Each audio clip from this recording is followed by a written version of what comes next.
Bismillahirrahmanirrahim. Alhamdulillah rabbil alamin. Wassalatu wassalamu ala asyrafil anbiya wal mursalin sayyidina Muhammadin wa alihi wa sahbihi ajma'in. Assalamualaikum warahmatullahi wabarakatuh. Waalaikumsalam warahmatullahi wabarakatuh. InsyaAllah kita akan menyambut Hari Raya Aidiladha pada 20 hari bulan ini. Hari 17 lagi, 3 hari lagi. Jadi pada 19 hari bulan, iaitu malam Hari Raya Aidiladha, macam seperti Hari Raya puasa, kita akan buat takbir 3 negara. Malaysia, Indonesia, Singapura. Jadi nanti Ibu Tuti akan hantar linknya.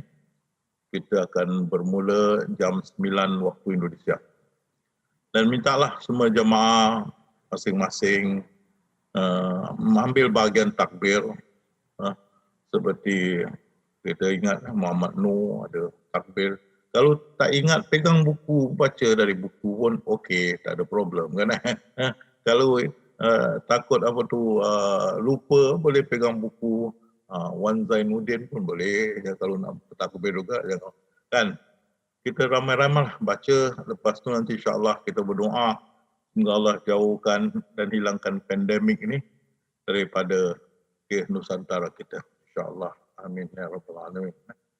Jadi itu saya beritahulah, jadi minta Hari Raya, malam Hari Raya kita seramai-ramai lagi bertemu sekali lagi 20 hari bulan. Dan 27 insyaAllah ni hari berapa? 17, ni hari berapa? 19 26 kita ada lagi satu kali tazkirah. 29 saya akan masuk hospital, 30 saya akan operasi, lepas tu saya akan rehat. Jadi mungkin kita tak ada tazkirah, minggu depan penghabisan. Saya tazkirah, lepas tu tunggu sampai insyaAllah kalau saya sihat, kita akan jumpa lagi dan berterusan tazkirah kita. Meminta doakan semoga selamat operasi ini yang dikatakan major, dan insyaAllah selepas itu kita dapat terus kembali bersama.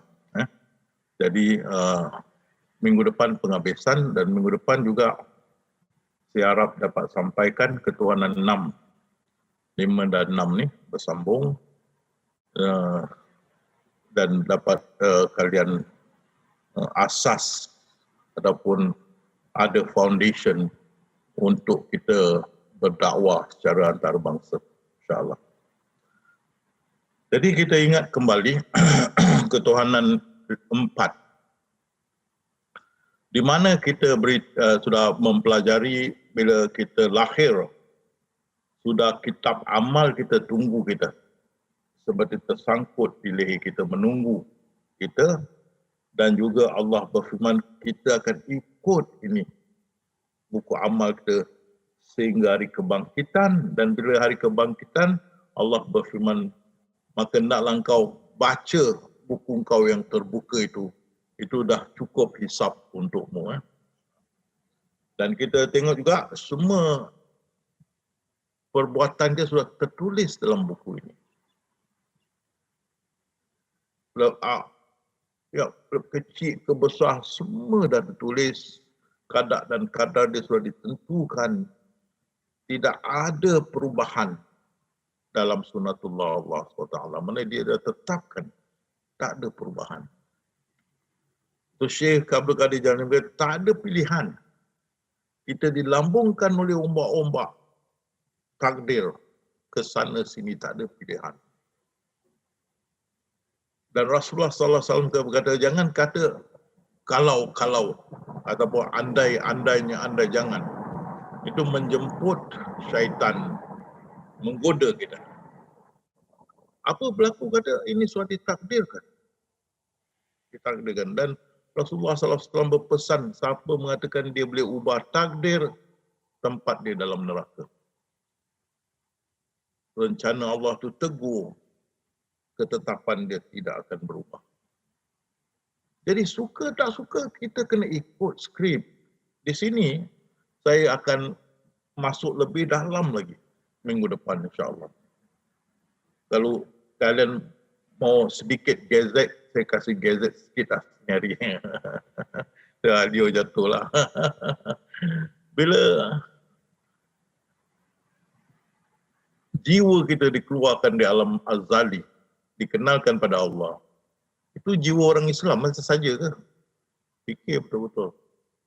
Dan kamu akan ikut kitab ni sehingga hari kebangkitan, itu orang Islam saja ke?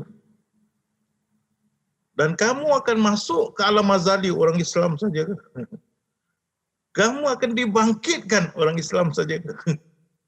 Fikir betul-betul. Dan kadar kamu sudah ditetapkan Allah, itu orang Islam saja ke? Jadi pelakunya orang Islam saja ke? Fikir betul-betul. Fikir. Kamu akan dilahir dan ada kitab amal tergantung di leher kamu, bayi itu. Itu untuk orang Islam. Kamu akan ikut kitab ni sehingga hari kebangkitan. Itu untuk orang Islam saja ke? Kamu akan dibangkitkan untuk orang Islam saja ke? Sama ada orang Islam, tak orang Islam, kamu semua kena ikut lakonan. Cuma skrip masing-masing lah. Dan Aminah, Sabtuya, dan kita lagi Zainab, Anita, semua dapat kitab jadi wanita. Tak ada pilihan. Kita dapat kitab lelaki, jadi lelaki ada pilihan. Tak ada pilihan. Begitu juga kita dapat kitab Islam, mereka dapat kitab kafir, tak ada pilihan. Jadi pelakunya apa? Semua ke? Pelakunya orang Islam saja. Kan? Habis berlakon, bila kita meninggal, semua meninggal. Bukan saja orang Islam meninggal, orang kafir pun meninggal. Itu minggu depan lah. Ini gazet saja.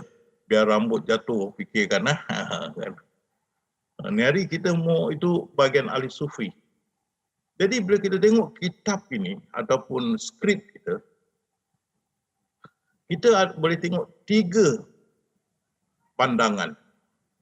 Pandangan orang awam, pandangan ahli syariah, pandangan ahli sufi. Jadi insyaAllah kita akan tengok pandangan orang awam dengan pandangan ahli syariah. Bahkan kita tengok pandangan ahli sufi. Justru itu lepas tu soalan-soalan yang sukar untuk dijawab oleh ahli syariah, kita insyaAllah dapat menjawabnya. Bagi dakwah kita antarabangsa, untuk kita mempertahankan kemuliaan, kebesaran Tuhan kita yang satu, Allah Subhanahu Wa Taala, dan suci bersihnya agama kita ini, tidak ada noda, insyaAllah.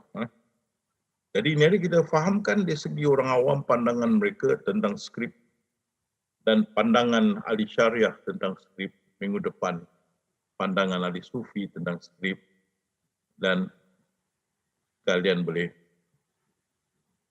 memahami kedudukan masing-masing dan boleh membuat rujukan ataupun membuat kesimpulan kalian sendiri, insyaAllah minggu depan. Jadi ini hari kita tengok pendekatan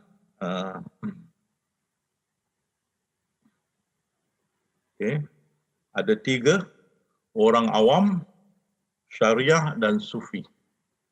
Jadi ini hari orang awam dan juga syariah dulu. Bagi orang awam, tentu skrip ini. Skrip ni macam tidak masuk di akal bagi orang. Sukar nak terima. Kalau you masuk, kalau awak masuk, kalian masuk dalam forum ataupun benteng antarabangsa, terutama negara-negara barat, skrip ini yang kita faham, sukar bagi orang mau menerimanya. Dan itu menjadi cemuhan pada Allah. Mereka mencemu Allah, Rasulullah, Islam dan Quran. Jadi kita tengok bagi orang awam, sukar. Aku tidak minta diciptakan. Kenapa aku diciptakan? Dia tak terima. Kan? Diorang kebebasan bertutur, berkata. Dia soal, kenapa aku diciptakan? Aku tak suka aku diciptakan. Kan? Ada lagi geram, kenapa aku diciptakan hitam? Mana aku pergi orang pandang aku rendah, profil aku rendah. Kenapa aku jadi itu? Ada, kenapa hidung aku dilanggar ke lori, penyek. Macam-macam. Kenapa aku kurus? Kenapa yang orang tak suka dijadikan? Kenapa aku dijadikan buta, pekak dan sebagainya? Tak terima. Kenapa aku diciptakan? Kenapa aku diciptakan di keluarga yang miskin? Kenapa yang itu kaya? Kenapa aku jalan kaki, dia dah pergi sekolah, bapaknya hantar driver dengan Rolls Royce, aku jalan kaki. Tak terima. Kan? Kenapa aku diciptakan begini? Kan? Miskin. Aku tidak minta diciptakan tanpa izinku. Berarti dia tidak minta diciptakan tanpa izin dia. Kenapa Allah ciptakan dia tanpa izin dia? Aku tak mau kau tak boleh cipta tu Allah. Dia kata, betul tak? Aku tak mau kau tak boleh ciptakan aku tak mau. Kan? Dia tak mau. Tapi Allah ciptakan dia tentu marah kan? Aku tak mau kan? Lagi dengar nak masuk neraka, lagi tak mau kan? Bahkan dia kata, aku tidak minta diciptakan begini. Pekak, bisu, buta, penyakit, miskin. Macam-macam lah kan. Aku tidak minta. Itu kita dengar lagu itu hari kan. Lagu kita kan. Aku tidak minta diciptakan sebegini kan. Itu tidak terima. Mengapa mesti ada syurga dan neraka? Kenapa? Kalau Allah tu maha pengasih, maha penyayang. Kenapa mesti ada neraka? Kenapa mesti ada neraka? Dan ada cakap, aku tak mau syurga, aku tak mau neraka. Dia tak mau dilahirkan, dia tak mau syurga, dia tak mau neraka kan. Tahu. Tahu. Kenapa Allah pandai-pandai jadikan aku pandai-pandai nak masuk aku dalam syurga, pandai-pandai nak masuk aku dalam neraka. Aku tak mau ni semua. I'm not playing the game. Aku tidak mau ni semua. Mengapa aku diciptakan untuk masuk neraka? Lagi tak faham. Kan? Kau ciptakan aku, habis kau masuk aku dalam neraka. Apa ni story ni? Tak masuk akal. Jangan ciptakan aku lah. Kau nak masuk aku dalam neraka, bikin kau ciptakan aku. Ingat, orang-orang barat kebebasan bertutur. Dia boleh cakap apa dia suka. Ini semua bagi ahli syariah berdengung pusing otak mereka kan. Mengapa lamanya seksa neraka itu tidak setimpal dengan kesalahan yang dibuat? Kita boleh tengok nanti. Mengumpat. Orang mengumpat masuk neraka tu, mengumpat. Berapa lama lah dia boleh mengumpat kan? Berapa lama? Fikir balik boleh jadi 12 tahun lah. Lepas 12 tahun dia boleh mengumpat lah. Bawah itu lagi dia budak-budak lah. Terus 13 tahun dia mengumpat. Saya tak fikir dia boleh mengumpat kebanyakan 80 dia boleh masih mengumpat dah 80 dia dah apa? Kita kata nyanyuk dalam bahasa Indonesia apa? Pikun, sudah pikun nak umpat apa? Tahu ni. Jadi 13 umur sampai 79 dia mengumpat. Tapi dia masuk neraka kekal. Ini tak masuk di akal. Kena seksa kekal. Mengumpat 12 tahun. 13. Jadi 13, 67 tahun. mengumpat, 67 tahun mengumpat, kena seksa kekal dalam neraka, tak masuk di akal kan. Selama-lamanya. Ini tak masuk di akal. Kena bakar, kena apa, rebus, kena macam-macam. 67 tahun. Atau taruh dia mengumpat umur 13, dia meninggal 17, 14 tahun mengumpat. 4 tahun mengumpat, masuk neraka kekal, tak masuk di akal. Dan nanti kita tengok orang kena seksa kekal. Tak, berapa umur kita boleh buat dosa? Tak berapa lama umur kita.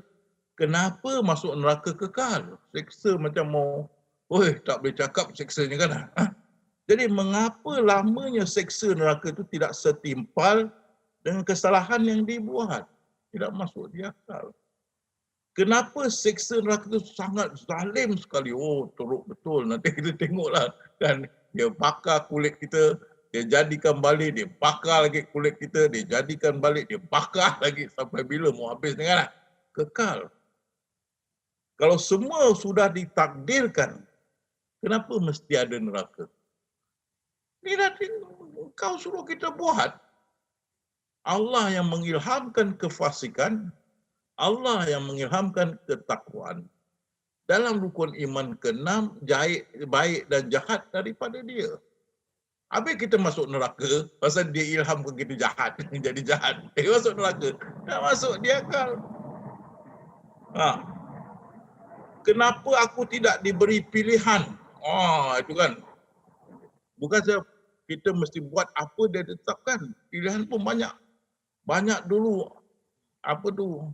anak dara dulu menangis meraung kerana tak diberi pilihan, bapak dia yang pilihkan jodoh dia kan. Dia tak nak si Ahmad, bapak dia pilihkan juga kan. Kenapa aku tak diberi pilihan kan? Dia kena kahwin dengan si Kadir kan. Anak tu orang India sebelah kan. Tentu dia nangis kan. Dia tak nak kan. Lagi Allah tak kasih pilihan. Dia tetapkan kita kena buat. Tapi kenapa masuk neraka? Kan? Tak ada pilihan. Kenapa aku mesti patuh kepada takdir? Kenapa? Sami'na wa ata'na. Kenapa? Bukan aku tulis, bukan aku buat. Kenapa aku mesti patuh? Kan? Ini pandangan orang barat. Kenapa aku tidak boleh ubahkan nasibku? Macam mana you ubah pun masih dalam takdir. Kerana dituliskan dalam takdir baru you boleh berubah. Macam mana you ubah apa dalam takdir? Kenapa mesti dalam takdir? Kenapa saya tak boleh ubah di luar takdir? Kenapa mesti ada kanser? COVID-19, sekarang COVID-19, leukemia. Kenapa mesti ada di semua? Dia maha pengasih, maha penyayang. Banyak mati. Kan COVID-19, banyak. Kan? Kenapa mesti ada di semua? Kenapa mesti ada penderitaan dalam hidup yang miskin, melarat? Sekarang ni pandemik, orang tak ada kerja, nak kasih anak isteri nafkah tak ada, nak bayar sewa tak ada, kena halau duduk di tepi jalan anak beranak, nak makan menunggu orang kasih nasi pagi dan petang. Tak ada lah. Seksa, kenapa ada penderitaan? Kenapa di negeri-negeri yang miskin, rakyat dia terpaksa pergi tempat sampah, korek mencari nafkah di sana? Adakah Allah itu satu rekaan? Pasal kita tak nampak apa? Awak ada nampak dengan mata awak, Allah Maha Besar. Awak nampak? Ini rekaan ke, tahu kan? Kenapa dia tidak tunjukkan dirinya? Dia mau tengok Tuhan, dia ingat Tuhan dia macam Tuhan kita sama, pasal dia punya Tuhan Jesus Christ. Jesus Christ boleh berjalan, boleh bercampur dengan orang, boleh menziarah. Dia ingat Tuhan kita macam gitu. Kenapa Tuhan tak minum kopi dengan saya? Pasal dia the Father, the Son, the Holy Ghost. Itu bapa tu yang dikayangan lah. Son tu Jesus dengan Ruhul Kudus. Jadi Jesus tu Tuhan. Jadi Tuhan boleh bercampur gaul. Kenapa Tuhan kita tak boleh bercampur gaul? Ada tanya, kat mana Tuhan kamu lepak? Dia tak lepak kat mana Tuhan kan? Gasak dia. Siapa jadikan Allah? Dia mau tahu juga siapa jadikan Allah, kan? Bisa Allah ciptakan sesuatu yang dia tidak bisa mengangkatnya. Dia buat sesuatu yang dia sendiri tak kuat nak mengangkatnya. Di mana Allah berada sekarang? Kenapa Allah gemar menyeksa? Allah tidak adil. Tidak adil, kita tidak diberi pilihan, bahkan kita diseksa. Allah sangat zalim. Allah tidak maha pengasih lagi penyayang. Allah suka mengugut dan memaksa. Allah membunuh dengan menurunkan bala. Kenapa Al-Quran yang suci menyuruh orang membunuh dan berperang? Buku yang suci memerintah orang bunuh dan perang. Kenapa Islam ada teroris, radikalis dan fundamentalis? Kenapa Islam tidak dapat berintegrasi? Kita tengok, kita punya Islam di Europe tak dapat berintegrasi dengan masyarakat sana. Kenapa Islam tidak bisa menerima LGBT lah? Apa khabar bang? Kan ada kan ini. Itu semualah. Atau orang yang transgender, tukar jantina. Kita Islam masih tak boleh terima, kita masih pegang pada dia ben, walaupun dia dah jadi benti, masih pegang pada ben. Dan tak boleh terima murtad. Ini ruang tanya soalan. Dan itu kita tengok kita masuk bahagian syariah, pandangan syariah. Pertama kita mesti tengok dari segi syariah, sejarah dia. Bila Rasulullah dah tak ada sahabat-sahabat, pada masa mereka akan bikin keputusan, kalau tak ada dalam Al-Quran, dalam sunnah Rasulullah, kalau tidak mereka akan ijma', mana memikir bersama dan mencari jawapan dari situ. Itu dipanggil ijma'.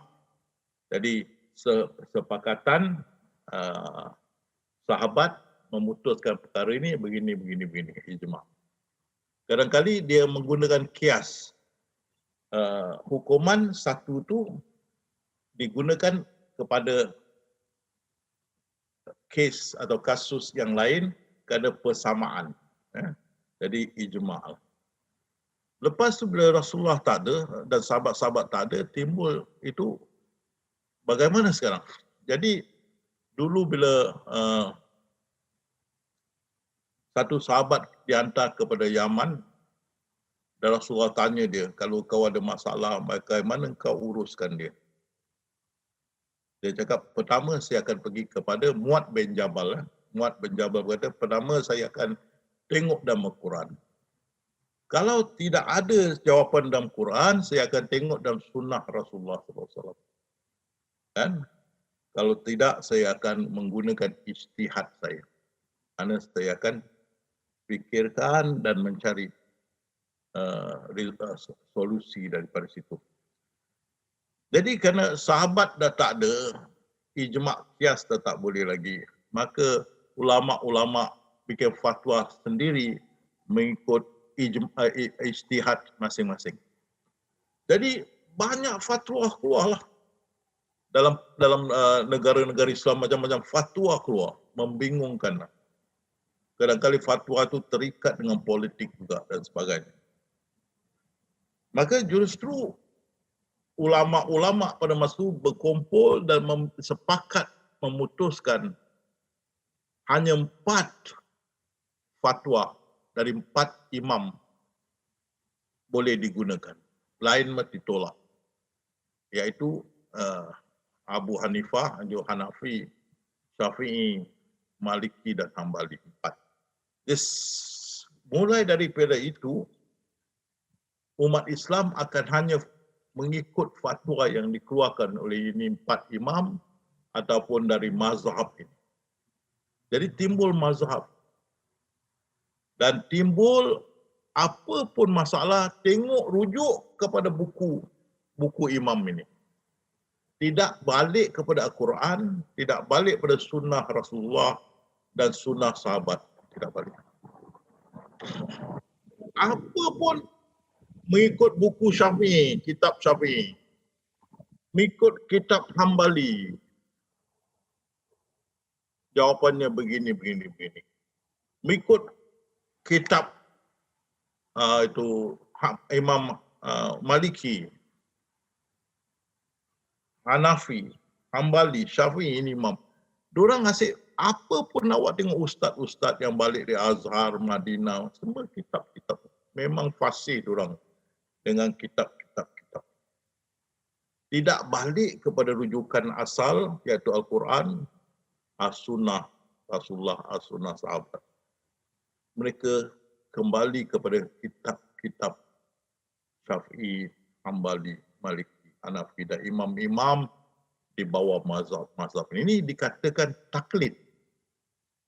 Berarti apa pun balik kepada kitab-kitab ini rujukan. Tidak memikirkan, tak ada ijtihad lagi. Jadi taklidnya balik kepada kitab-kitab imam ini, maka diorang dipanggil mukallid. Jadi ini jadi masalah besar. Apa tak ada dalam kitab imam ini dikatakan sesat, ditolak, diharamkan. Kan? Jadi pada masa itu negara barat sudah kuat, dah ada senjata seperti pistol, senapang dan sebagainya. Tapi imam-imam ini mengatakan ini tak ada dalam buku. Tentu tak ada dalam buku masa Hanafi, Syafi'i. Diorang tahu itu mana ada senapang, ada pistol kan. Jadi haram. Habis jatuh kerajaan Uthmaniyah kerana tidak boleh bikin senjata. Kalah pemerintahan orang-orang barat. Kerana geram keadaan begitu, orang Turki melantik ketua sekular.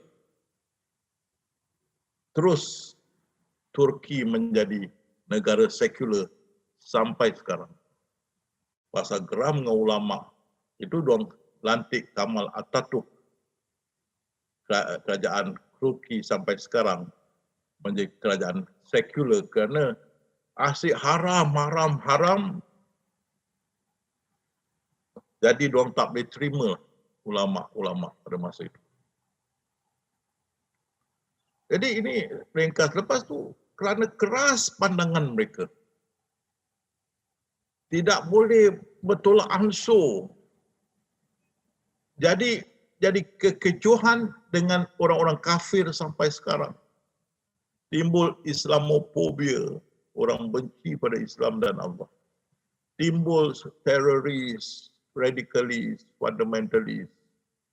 Kerana pandangan mereka sangat keras, tidak boleh tolak ansur dengan orang kafir dan sebagainya. Dan kita akan tengok. Jadi ini jadi permasalahan sampai sekarang. Mereka tidak dapat menjawab perkara-perkara yang saya timbulkan. Kerana bagi mereka engkau kafir, engkau masuk neraka, kita tidak mau layan dengan engkau. Kita tak peduli apa engkau katakan, engkau harus dibunuh, jihad dan sebagainya. Ini syariah kita. Kan? Walaupun kita ulama-ulama kita diam, tapi kebanyakan mereka setuju dengan kekerasan orang-orang Islam terhadap orang kafir seperti jihad dan sebagainya.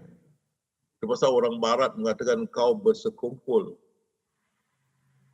dengan mereka kerana kau orang diam. Tidak seluruh dunia Islam mengkutuk teroris, radikalis dan sebagainya. Dengan diam kau tu menunjukkan kau sekumpul dengan mereka. Itu jadi Islamofobia. Jadi sikit ringkas tentang itu. Mari kita tengok syariah. Nah ini yang saya katakan, bila banyak sangat fatwa keluar, maka Imam Al-Haramain mendakwa bahawa telah berlaku ijma' di kalangan muhaqqiqin bahawa tidak dibolehkan mengikut pendapat para sahabat tetapi wajib mengikut pendapat-pendapat para imam mazhab. Jadi kita punya 4 sahabat dah arwah lah, itu yang Khalifah Rashidin, Abu Bakar, Umar, Uthman, Ali, dan sahabat-sahabat di mana-mana tempat mengeluarkan ijtihad, mengeluarkan fatwa dan sebagainya. Jadi di sini terlampau banyak fatwa. Tadi diorang fikir, tak boleh ikut juga sahabat pendapat, ikut saja ini 4 imam. Maka Ibnu Salah membuat dakwaan berpula atas wajibnya taklid kepada imam yang 4. Hanafi, Hambali, Maliki, Syafi'i. Maka ditutuplah orang pintu ijtihad, dah tak boleh lagi. Semua yang mesti ikut kitab yang ada. Kitab fatwa, mazhab Hanafi, Syafi'i, Maliki, Hambali. Kan? Dan puaslah fuqaha dengan bertaklid kepada imam-imam, dan tersiallah mazhab yang 4, Abu Hanifah, Malik, Syafi'i dan Hambal. Dan mulai daripada saat itu umat Islam mencuaikan Al-Quran dan As-Sunnah. Bukan kita ahli sufi. Kamu tengok semua rujukan kita Al-Quran, Sunnah, Quran, Sunnah. Dan sedikit dia buku-buku, kitab-kitab yang mutakhir, yang hebat juga kita ambil. Jadi mulai dari saat itu mencuaikan Al-Quran dan As-Sunnah, dan hanya berpandu kepada kitab-kitab 4 mazhab. Jadi lulusan Azhar, Madinah, Ummul Qura, banyak lagi lah. Semua balik dengan begitu hebat kefahaman mereka dan hafalan mereka kitab-kitab ini. Kitab-kitab ini. Sehingga kita boleh dengar, boleh bersyarah, dia boleh cakap kitab ni berkata gini, kitab ni berkata gini, kitab ni berkata gini, kitab ni berkata gini. Wah, betul, bagus. Tapi dia tak balik pada usul Al-Quran dan Sunnah. Begitu. Dengan ini timbullah generasi taklid. Mana taklid kepada kitab-kitab ini ikut-ikutan. Taklid itu ikutan. Generasi ikutan. Sehingga hari ini taklid adalah perbuatan menerima ataupun mengambil pendapat orang lain tanpa mengetahui hujahnya daripada Al-Quran atau As-Sunnah. Ini yang tak sedap. Ini kerana mereka sudah taklid, ikutan-ikutan, apa semua jadi, apa saja yang berlainan yang tak ada dalam kitab. Dan ada dari hukum kufur, haram atau makruh. Tentu kita ahli sufi pun dia cakap kufur dan sebagainya lah. Kita tak boleh terima. Kita tak sealiran. Kan? Menggantikan tempat wuduk yang kotor dengan paip pun tak boleh. Mesti air mengalir di sungai ke, di mana. Nak taruh paip tak boleh.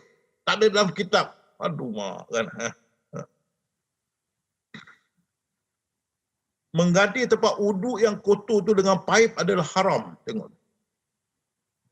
Dan tidak ada berkatnya membaca buku-buku ilmu alam. Kan? Falsafah adalah haram. Memakai sepatu bid'ah, habis jual.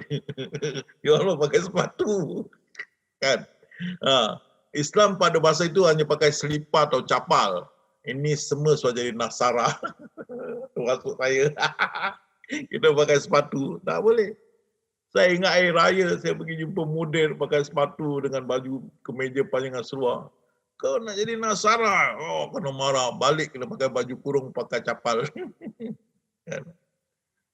Memakai sepatu adalah bid'ah. Lagi sekarang pakai seluar. Ini t-shirt habis ni, habis bid'ah ni. T-shirt habis bid'ah. Cermin mata, bid'ah habis Hasan Satiman. Dengan ustaz sama, ada Anita, cermin mata bid'ah. Heru mata bid'ah kan. Kalau ada sesuatu anjuran itu, sesuatu yang baru untuk mengadakan perubahan atau perbaikan, diperang, dihentam habis-habis kerana tak ada dalam buku kitab-kitab 4 imam ni. Sebelum ajaran itu sempat hidup, belum berputik dulu, hantam dulu masa tak ada dalam kitab, dan kepada penganjurnya dilemparkan zindik. Wah. sampai sekarang. Zindik mana orang yang melakukan suatu perbuatan yang bertentangan dengan syariah, bukan dengan syariah. Dengan ini kitab 4 ini, zindik. Itu syariah bagi mereka. Kuat ulama fiqah ni memegang taklid, sehingga kan segala pembaruan yang tidak terdapat dalam kitab-kitab 4 mazhab itu ditolak dengan sekeras-kerasnya. Sedemikianlah ulama-ulama fiqah menyandung, mengkagumi dan membela taklid itu, sehingga kita temui mereka pada satu masa menganggap mempelajari ilmu alam, ilmu hisab suatu perbuatan yang sesat. Ilmu hisab sesat, ilmu alam sesat. Pasal ini daripada barat. Daripada barat dikatakan. Yang amat bertentangan dengan iman. Macam mana ilmu hisab bertentangan dengan iman? Kau tak pandai kira duit, habis kita kan. Dan memakai pakaian barat. Habis. Load. T-shirt tu pakaian barat. Kan. Dan memakai pakaian barat berarti meniru orang Nasarah. Dan sesiapa yang meniru orang Nasarah telah menjadi Nasarah. Habis Hasan Satiman t-shirt. Itu orang Nasarah kan. Ustaz orang Indonesia kan. Tiru tak boleh. Nasara. Jadi orang Nasara. Tak ikut kitab. Maka mereka dalam pemerintahan Sultan Salim, ini kerajaan Uthmaniyah yang kerajaan terbesar Islam itu jam. Para mukhalid menolak dengan keras kegunaan senjata api seperti pistol, senapang dan meriam dan sebagainya, kerana mereka berkata bertentangan dengan syariah. Syariah 4 kitabnya. Dalam 4 kitab ni tak ada terjumpa meriam, pistol, senapang, tak ada. Tak boleh buat. Tak boleh pakai, tak boleh buat kan. Walaupun pada masa itu askar-askar negara barat kesemuanya bersenjata api. Mana tak lungkup kerajaan Uthmaniyah nak berperangan pedang dan senapang kan. Apabila Sultan tidak mahu mendengar, ini semua ngarut. Mereka suara senjata api. Kenapa kita masih pakai pedang? Tukar pada senjata api. Diorang bunuh Sultan. Kan? Sehingga membawa kepada pembunuhan Sultan Salim ketiga. Dia bunuh. Itu pasal orang Turki naik fed up, dia lantik Kemal Atatürk. Secular, presiden secular atau ketua secular. Sampai sekarang menjadi secular negara Turki.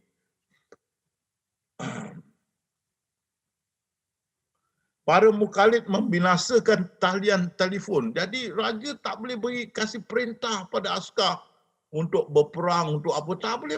Telefon dia pergi potong sikit betul kan. Halo. Belum nak kasih arahan pada tentera. Bila tak ada arahan pada tentera, habislah kita kan. Para mukhalid membinasakan talian telefon yang dibina oleh Raja Abdul Aziz di Mekah. Kerana ini juga dikatakan melanggar syariah, tak ada dalam ini 4 kitab. Justru itu kerajaan tidak dapat memberi arahan kepada askar-askar mereka di sana. Mereka juga membakar basikal. Basikal dia bakar, astagfirullah. Ustaz, nasib baik tak sekarang. Sekarang Ustaz tengah exercise basikal, kali dia bakar sendiri. Kan? Basikal exercise pun dia bakar. Kenapa? Mereka berkata, basikal tu alat iblis. Pekakas iblis. Jadi kalau dikayu oleh pekerja-pekerja kerajaan, maka mereka sudah dikatakan menggunakan alat-alat syaitan. Jadi dia pukul yang pekerja-pekerja kerajaan, dia bakar basikal. Alamak, kan? Habis sekarang kalau Grab apa lagi tu, yang hantar-hantar makanan kan, habis diorang pukul, basikal diorang bakar kan. Setan lah. Dan mereka nak bakar radio station. Mereka macam radio station inilah tempat pemujaan syaitan, radio station. Tapi si radio station ni orang lagi pandai. Bila diorang nak datang bakar, dia mainkan lagu Quran, bacaan Quran dekat radio station. Jadi diorang berhenti. Takkan ini tempat syaitan kalau baca Al-Quran kan. Jadi tak jadi bakar. Bagus juga, selamat tu kan. Mereka cuba membakar stesen radio di Riyadh kerana dikata stesen itu dijalankan oleh syaitan dan di situ ada membuat pemujaan syaitan. Tapi kerajaan dapat menyelamatkannya dengan mengudarakan pembacaan ayat-ayat Al-Quran daripada stesen radio itu. Itu tak apa, dia bakar apa di tahun jam bandar atau town clock. Mereka merasakan jam besar ini jam bandar yang besar yang pertama dibina di Najd kerana dikatakan ini adalah alat syaitan. Universiti Azhar tidak mahu menerima pelajar wanita. Tak mahu. Sehingga kerajaan Mesir tekan mereka. Dan sehingga kerajaan Mesir buka Universiti Mesir. Baru belum pelan-pelan tahun 56 belum buka. Mereka tak nak buka. Jadi timbul Universiti Mesir. Cairo University yang menerima baru belum buka. Azhar. Dan ulama-ulama sekular Islam dibunuh, diseksa, perpustakaan mereka dibakar dan sebagainya. Seperti kita Muhammad bin Musa, itu ilmu hisab, astronomi, muzik, ilmu alam, sejarah. Kan? Jabir Ibnu Hayyan, sains chemical, dihalau ke Kufah. Zakaria Ar-Razi, perubatan, natural science, ilmu hisab, astronomi, etika, falsafah, keagamaan dan muzik pun dilayan dengan buruk. Abu Ali Sina, perubatan dan falsafah, ini famous ni. Di Amerika, di negeri barat dipanggil Avicenna. Buku Avicenna dibawa ke negara barat dan buku Avicenna lah ibu buku perubatan di negara barat. Abu Sina punya buku. Dihalau, maka orang barat ambil buku dia dan menjadi buku utama dalam perubatan di negara barat. Avicenna atau Abu Sina.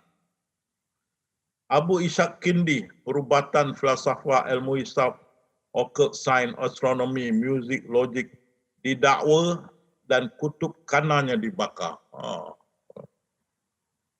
Al-Biruni, ini pun famous dekat negara barat, Al-Biruni.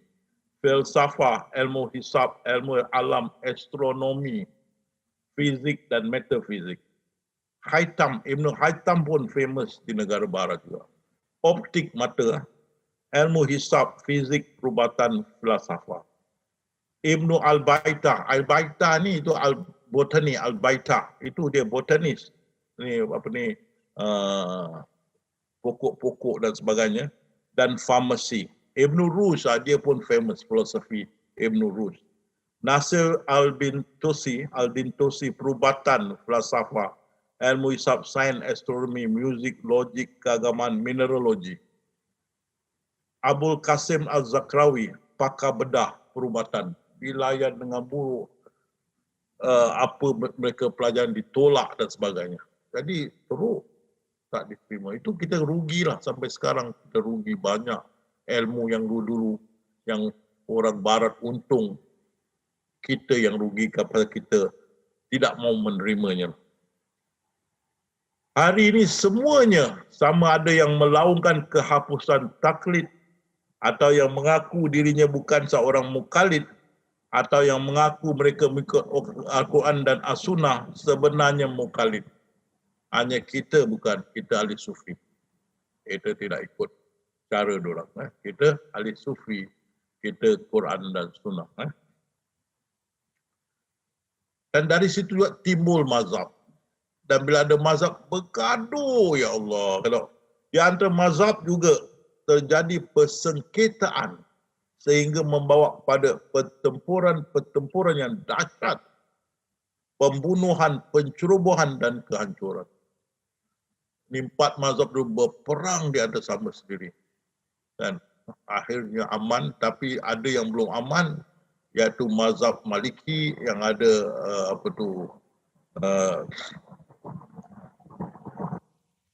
Wahabi plus Salafi dan sebagainya.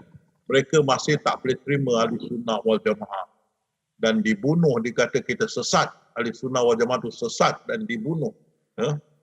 Kita tengok ni, sesungguhnya orang-orang yang memecah, Allah berfirman, sesungguhnya orang-orang yang memecah belah agamanya dan mereka terpecah menjadi beberapa golongan. Tidak ada sedikit pun tanggungjawabmu terhadap mereka. Ini Rasulullah. Sesungguhnya urusan mereka hanya terserah kepada Allah. Kemudian Allah akan memberi tahukan kepada mereka apa yang telah mereka perbuat. Kemudian mereka menjadi agama mereka terpecah belah menjadi beberapa pecahan. Tiap-tiap golongan merasa bangga dengan apa yang ada pada sisi mereka. Kan? Jadi dia antara mazhab berperang, bergaduh. Kita tengok ISIS tu Wahhabi, Salafi. Mereka bunuh ahli sunnah wal jamaah. Mereka tangkap orang-orang ahli sunnah wal jamaah, mereka kamu ini sesat. Dia bunuh. Masuk di akal sesama Islam. Dan kerana pegang kuat pada pendapat-pendapat ulama-ulama mereka kafir mesti masuk neraka dan sebagainya, maka mereka tidak boleh terima kafir. Tak boleh terima. Dan mereka pegang pada firman-firman ni dan tidak ada betul ansur. Muhammad adalah Rasulullah dan orang-orang yang bersama dengannya bersikap keras dan tegas terhadap orang-orang kafir dan sebaiknya bersikap dan mereka bersikap kasih sayang serta belas kasihan sesama sendiri. Dari orang kafir itu tegas terhadap orang kafir. Dia tegas, keras. Dia dipegang. Tak ada lemah lembut, keras. Pasal timbul teroris, radikalis dan sebagainya. Dan wahai orang-orang yang beriman, sesiapa di antara kamu berpaling tada di agamanya, maka Allah akan mendatangkan satu kaum yang dia kasihkan mereka dan mereka kasihkan dia. Mereka pula bersifat lemah lembut terhadap orang beriman, berlaku tegas, gagah terhadap orang kafir. Pegang kepada ini menjadi keras. Maka timbullah kafir. Nampak ini kafir. Dan nampak Kristian kafir, nampak apapun kafir lah. Mazhab yang tidak sama kafir. Semua kafir. Dan Syiah pun kafir. Wahhabi pun ada mazhab, ada juga ulama ahli sunnah berkata Syafi'i pun ulama Wahhabi pun kafir. Salafi pun kafir. Ulama kita, ulama ahli sunnah wal jamaah, saya sendiri dengar. ISIS tu, dia bunuh, walaupun ahli sunnah wal jamaah, dia akan bunuh, dia Wahhabi. Maka datang takut satu dunia. Kau bukan saja bunuh orang kau bunuh orang-orang barat. Jadi takut ada Islamofobia. Timbul terorisme, radikalis, kan? Timbul jihadis. Perempuan pun masuk ke jihadis. Timbul. Kerana berfikiran sempit, berinterpretasi sempit ayat-ayat Al-Quran. Dan kita tengok sini, satu ustaz, ulama mengatakan, aku suka hidup dalam masyarakat sebegitu, yang keras. Kan? Aku lebih suka dan keluarga aku duduk dalam masyarakat sebegitu. Iaitu keras, tak ada berdola dalik, tidak suka pada orang kafir, kau boleh dibunuh.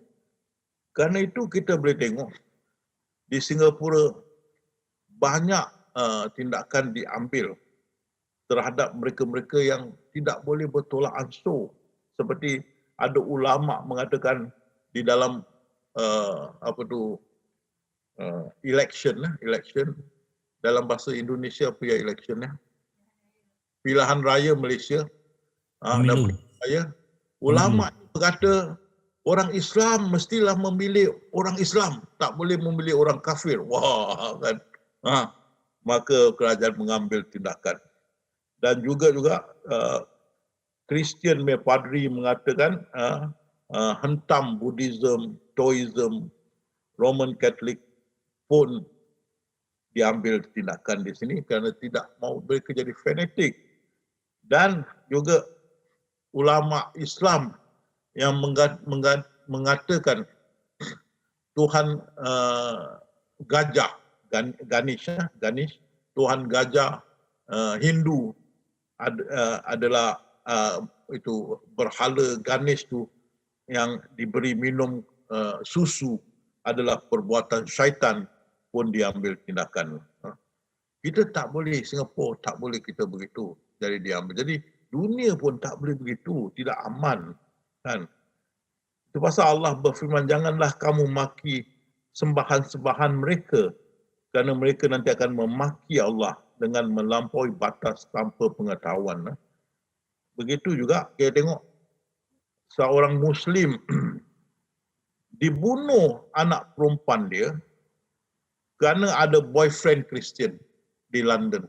Diorang dah duduk London begitu lama, tapi masih pegang keras kerana maruah. Anak mereka Islam tak boleh ada boyfriend bukan Islam. Maka dia ni, anak perempuan dia boyfriend bukan Islam, dibunuhnya. Kan? Juga ini kes lagi satu, yang itu kes Abdullah Yunus, yang ini Iftikhar Ahmad. Dia bunuh juga anak perempuan dia kerana hidup cara barat, pakaian barat, hidup cara barat dan sebagainya, dibunuh. Dan ada lagi satu kes, dibunuh kerana dia ada boyfriend bukan agama Islam, dibunuh. Ini macam zaman dulu, dapat anak perempuan dibunuh, lebih kurang sama juga lah. Maka Rasulullah ditanya, wahai Rasulullah, apakah termasuk golongan fanatik seorang yang menyukai kaumnya? Rasulullah menjawab, tidak. Tapi yang termasuk golongan fanatik adalah kalau seorang itu menyukai kaumnya dalam kezaliman. Tak boleh. Ini zalim. Pasal Allah berfirman, sekiranya kamu bersikap keras lagi berhati kasar, tentulah mereka menjauhkan diri dari sekelilingmu. Kan? Perkataan yang baik dan memberi maaf lebih baik dari sedekah yang diiringi dengan sesuatu yang menyakitkan. Kan? Serulah ke jalan Tuhanmu dengan hikmah, kebijaksanaan dan nasihat pengajaran yang baik, dan berbahaslah dengan mereka dengan cara yang lebih baik. Kan? Ini kita boleh tengok macam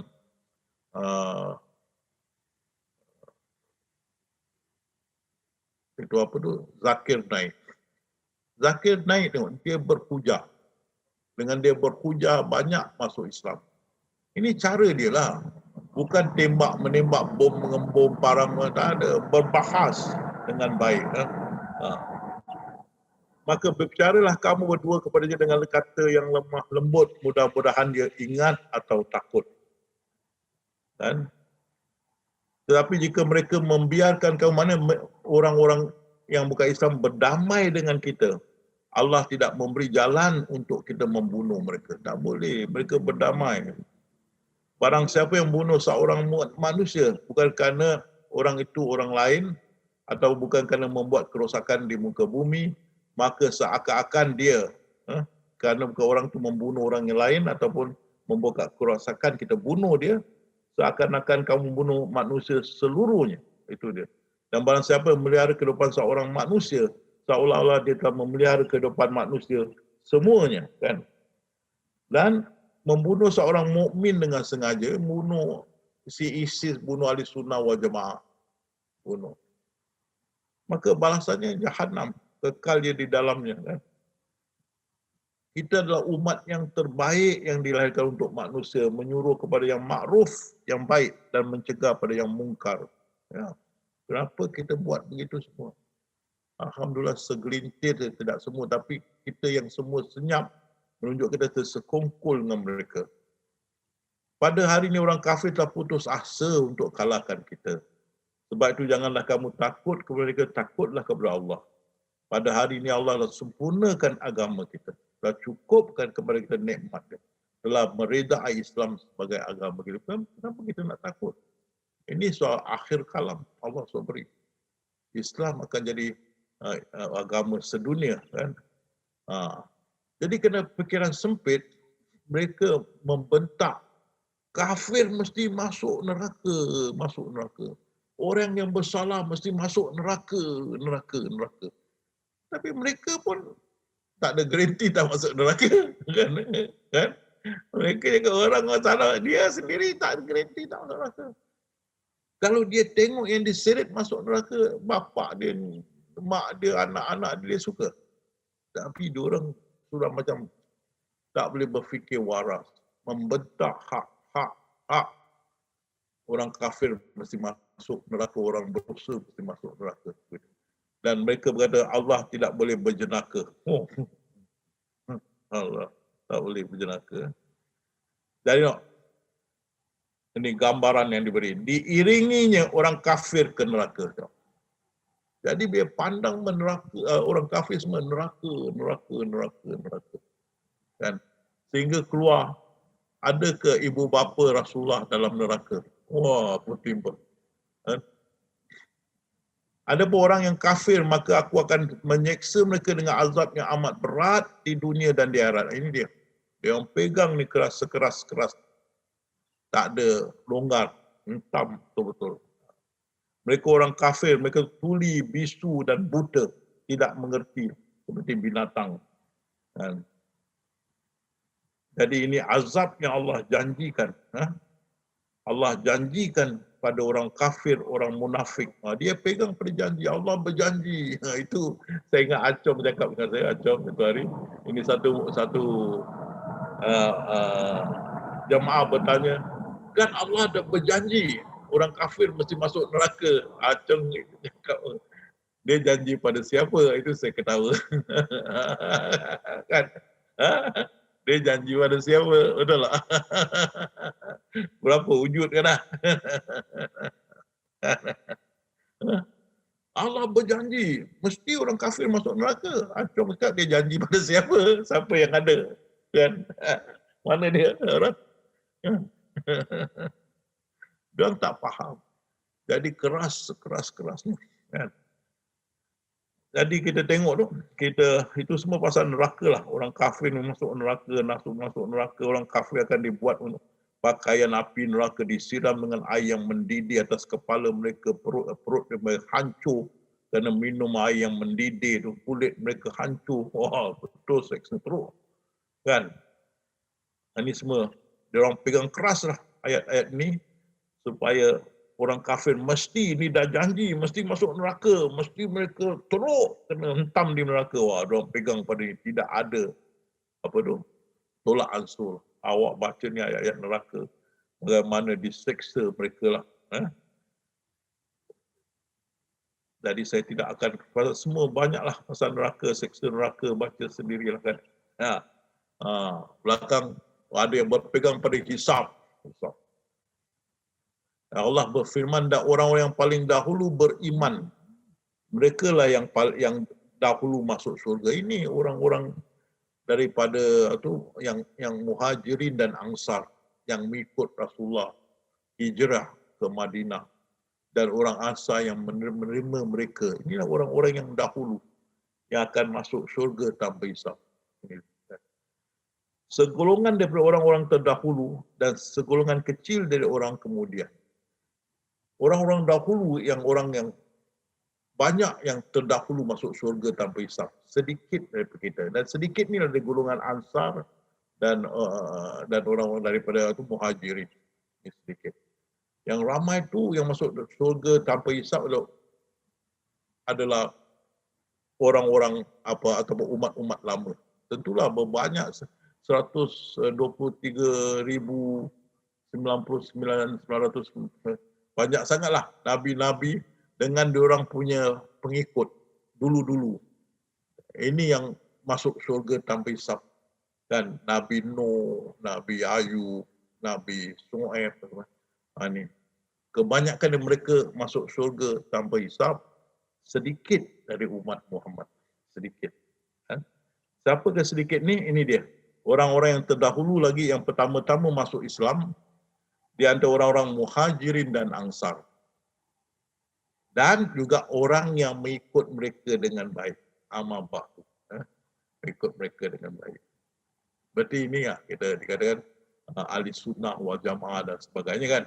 Tapi bagi saya ini juga ahli sufi di sini. Mereka dengan mengikut mereka dengan baik. Pasal kita lah awaluddin ma'rifatullah. Kita lah yang memegang ubur ini, yang sentiasa mempertahankan keesaan kesucian Allah Subhanahu wa taala. Dan Allah ridah kepada mereka dan mereka ridah kepada Allah, dan Allah menyediakan syurga-syurga yang mengalir sungai-sungai di dalamnya. Mereka kekal di dalamnya selama-lamanya, itulah kemenangan yang besar. Selama-lamanya mana? Selagi ada langit dan bumi, syurga itu. Adapun orang yang diberi kitabnya dari sebelah kanan, ini semua banyak happy lah. Dan ini banyak dari umat Muhammad dari sebelah kanan. Yang mendapat di sebelah kiri, celakalah aku, ini habis. Ini orang syariah pegang. Setiap orang akan diberi hisab. Tapi kita ahli sufi ada lain. Ini pegangan syariah. Ada hisab dan dapat kitab dahulu, dapat kitab sebelah kanan, dapat kitab sebelah kiri. Itulah, ada pun orang yang menerima kitab amalnya dari tangan kiri, maka alangkah baiknya kalau aku tidak diberi kitab amalku. Itu dia. Ada pun orang-orang yang celaka, maka dalam neraka lah tempatnya. Bagi mereka di situ hanyalah suara memekik dan mendayu-dayu. Ada orang menjerit-jerit, mendayu-dayu. Azab kami tidak akan dapat ditolak oleh siapa pun daripada menimpa kaum yang berdosa. Yang berdosa pun dia masuk. Itu tengok ni. Tengok saya tadi dah cakap tentang hukuman. Itu yang orang barat tak boleh terima. Satu kaum lelaki, ini Rasulullah Mi'raj, dia lihat orang yang kena seksa dalam neraka. Satu kaum lelaki perempuan yang makan daging mentah yang busuk. Sedangkan daging masak ada di sisi mereka, dia makan daging busuk. Itu lelaki perempuan yang melakukan zina. Dia pergi tengok. Boleh jadi dia berzina. Berapa tahun? Dia berzina. 10 tahun. Tapi dia kena makan daging busuk, kekal. tak ada balance. Kekal. Tengok lagi. Lelaki yang berenang dalam sungai darah dan dilontar batu ke makan riba. Taruh dalam makan riba 20 tahun. Dia seksa. Kekal. Dia lempar batu berdarah-darah. Kekal. Tak setimpal. Macam apa dah jadi dengan Allah ni? Tak. Bagi orang yang waras, dia fikir, kenapa Allah begini? Di dunia pun kita tidak hukum orang sebegitu. Kan? Lelaki yang meminum sebekas kayu dan tak berdaya memikulnya, menghimpun, kumpul kayu dan tidak boleh angkat. Ditambah lagi kayu yang lain. Itulah yang pecah amanah. Pecah amanah satu kali, tapi seksa kekal. Kan? Ini orang punya kata mind boggling. Tak boleh difikirkan. Tengok lagi. Kaum yang menggunting lidah dan bibir mereka berkali-kali dengan gunting besi. Kan? Setiap dia gunting lidah dan bibir, kembali semula. Gunting lagi. Kerana apa? Membuat fitnah. Buat fitnah berapa tahun? Tanya, berapa tahun fitnah? 5 tahun, cik. Seksa apa? Kekal, cik. Kekal. Dah masuk di akal. Kan? Fitnah berapa lah lama kan? 10 tahun, 20 tahun, 40 tahun. Tapi diseksa, tak ada tahunnya. Kekal. Tak masuk di akal. Orang yang menjadi seekor lembu jantan yang keluar dari lubang yang sempit dan tak boleh masuk lagi. Itulah orang yang tak kebur. Dia jadi lembu jantan. Kekal. Kekal. Orang yang pecahkan kepala mereka. Kan? Belakang baik, pecahkan lagi. Baik kepala mereka. Jadi balik, baik. Pecahkan lagi. Selama-lamanya. Kenapa? Tidak sujud sembahyang. Kan? Tak dirikan salat. Tak dirikan salat. Ini kau dah fikir, ambil orang kafir macam mana? Sudahlah. Ini orang Islam kan.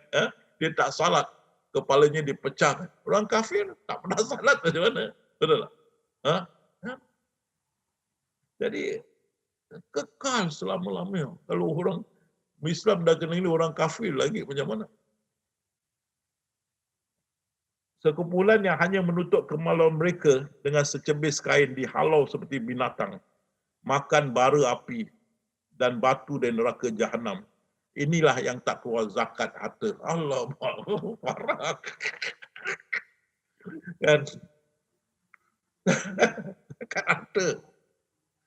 Padahal dalam zaman Nabi Isa bila dia turun, zakat harta dihapuskan. Orang semua jadi kaya. Kaya. Ini tak payah zakat harta. Ya Allah, biar seksa, biar teruk. Tidak setimpal.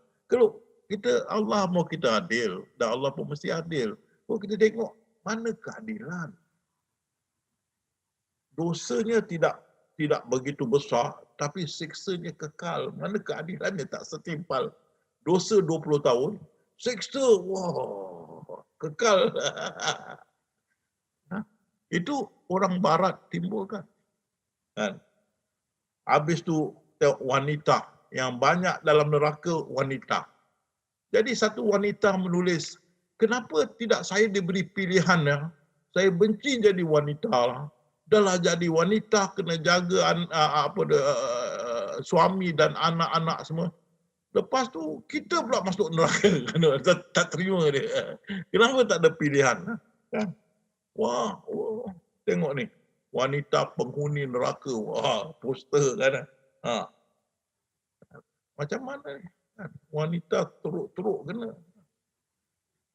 Pendekatan, tengok bagaimana bila timbul perkara-perkara macam ni, macam mana diorang jawab, tengok.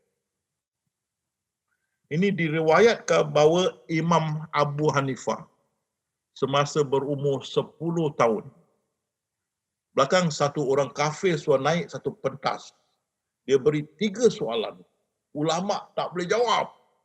Abu Hanifah 10 tahun boleh jawab. Dan dia kata pada orang kafir yang 3 soalan ni. Pertama, orang kafir tu bertanya, apa Allah sedang buat sekarang? Abu Hanifah suruh dia turun dari pentas. Kau turun dari pentas, kasih aku naik. Aku akan bilang kau apa Allah sudah buat. Jadi orang kafir ni turun. Dia naik kan. Maka Abu Hanifah cakap, tuan-tuan saksikanlah apa Allah buat sekarang. Dia turunkan kafir ke level bawah. Dia naikkan orang beriman level atas. Wah, orang bertepuk happy. Wow. Kan itu jawapan dia lah. Allah turunkan orang kafir ke bawah dan naikkan orang Islam, orang beriman ke atas. Itu Allah sedang buat. Okey, orang semua happy lah. Soalan kedua, apa yang wujud sebelum Allah? Maka disuruh orang kafir kira 10, 9 sampai 0. Lepas 0, apa dia? Orang kafir, aku tak tahu. Begitu juga kan. Sebelum Allah kan, kita pun tak tahu apa pun kan lah. Kita tak ada knowledge lah. Itu dia lah kan. Ya kan? Itu lah. Kita tidak tahu menahu tentangnya sebelum itu. Namun dia tetap kekal abadi lagi. Wah, orang mau happy. Wah.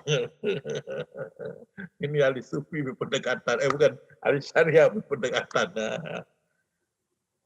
Pertanyaan ketiga. Allah sekarang sedang memandang di arah mana? Wah, arah mana? Sini ke, sini ke, sini ke kan? Dia tanya kan. Abu Hanifah kasih dia lilin. Ada api lilin tu ditiup oleh angin ke sana, sini, ke sana, sini. Bahkan dia tanya kepada orang kafir, ke mana arah lilin itu? Orang kafir, aku tak tahu, dia ke mana-mana kan. Begitulah Allah ada di mana-mana. Di mana kau mandang, di situlah dia ada. Wow, orang mau happy tepuk. Ini pendekatan mereka. Bagi saya, mungkin kalian juga sungguh lucu lah. Nanti tengok dari syariah apa kita punya pandangan. Dan tengok ni perempuan lah. Tengok dia.